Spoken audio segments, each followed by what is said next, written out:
Dimin imtahanında fırıldağa əl atan 9 abituriyentin nəticəsi ləğv edildi.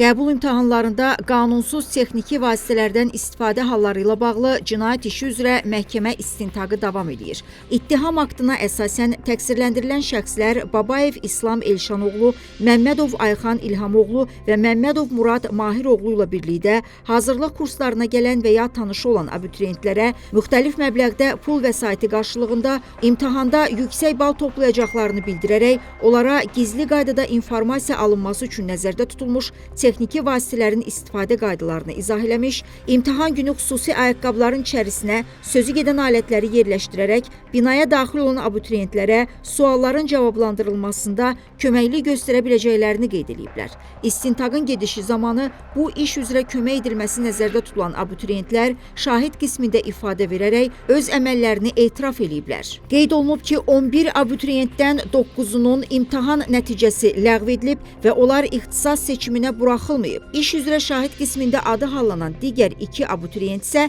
binaya daxil olana qədər sözü gedən texniki vasitələri çıxarıb adi qaydada imtahanda iştirak elədiyi üçün onların nəticələri ləğv edilməyib.